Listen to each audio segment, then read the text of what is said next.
Now that I was retired, though, I was going to dress every child in the family with beautiful embroidered clothes. Of course, the kids would rather have jeans, but that was beside the point.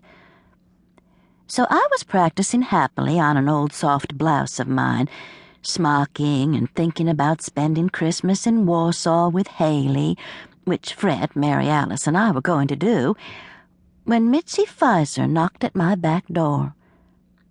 Mitzi is my next-door neighbor, has been for almost 40 years.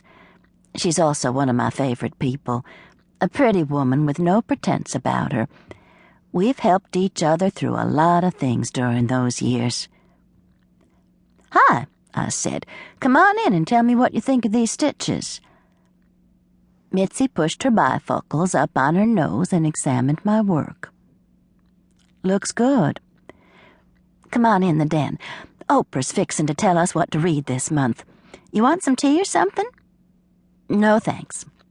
"It's Milo's. I bought a jug of it yesterday at the Piggly Wiggly. Sweetened." "Sounds good. But I just need to talk to you for a few minutes." "Sure. Anything wrong?" "No, everything's fine." Oprah was holding up a book. I jotted the title down and turned the TV off. "What's up?" I asked. "You remember Joy McWane?" Mitzi sat on the sofa, reached across to the coffee table, and took a lemon drop from the candy jar. "The name's familiar." "Connie Harris's cousin, the pretty blonde one who used to work at Rich's cosmetic counter. Married the McWane fellow who owns the Chevrolet place in Alabaster. She made a commercial for him once. She was a cheerleader." "In the commercial?" "I'm surprised you don't remember it. She's got great big thighs. I mean, really out of proportion. Those saddlebag things." Mitzi sucked on the lemon drop thoughtfully and then pushed it back to her cheek. "I don't think she did another one." Sometimes Mitzi has to be encouraged over the finish line. "What about her?" I asked. "She wants to start an investment club. You know, like the Beardstown ladies. She called Connie, and Connie thinks it's a great idea. She's the one who called me. She said they're going to get about 15 or 20 women that they know they can depend on. I told her I'd love to get in something like that, and could I ask you that you're dependable? And she said sure." The lemon drop came back to the middle, and Mitzi pursed her lips. "Sounds good," I said. "I don't know a thing about the stock market, but I'd love to learn, as long as we don't have to invest much." "You think Mary Alice might be interested?" "Hell, Mitzi, she already owns the stock market."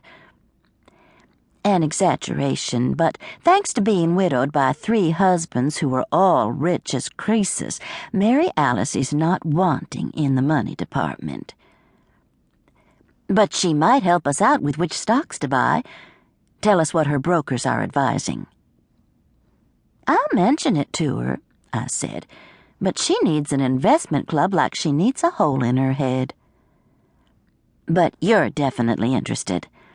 "Absolutely. Just let me know when to show up for the first meeting." "We'll go together," Mitzi promised. She stood up and stretched. "I've got to go to the store. God knows what I'm going to fix for supper. Arthur has suddenly decided he should be a vegetarian, says it's better for his health. It probably is, but Lord, 64 years old and Mr. Bread and Potatoes becomes a vegetarian." She smiled. "I told him I'd help him, but it's going to be as hard for him as giving up smoking. Chances are he's at Burger King right now, downing a Whopper." "I got some fresh asparagus at the Piggly Wiggly yesterday. Cost an arm and a leg. Came from Mexico, but it was delicious." "That sounds good." She stood in the back doorway for a moment. "You're so lucky, Patricia Anne, to have Fred. He'll eat anything." I took this as a compliment. "And you're lucky to have Arthur, even if he is a vegetarian. More veggies would be good for all of us." "I know." She gave a little wave and went down the steps. I watched her cross the yard, a plump, pretty woman who looks younger than her 64 years. Something about the way she had said, "I know," hadn't sounded quite right. For a moment, I wondered if everything was all right next door, but then I shrugged and went back to my embroidering. Of course it was. I was smocking happily a few minutes later when the back door opened and Mary Alice called hello. "In the den," I called back. "I'm getting me some tea." When she came into the room, I was surprised to see she was dressed in a cream-colored pantsuit that I had never seen. "You look good," I said. "I like that outfit. Where have you been so dressed up?" She sank down on the sofa. To Elmwood.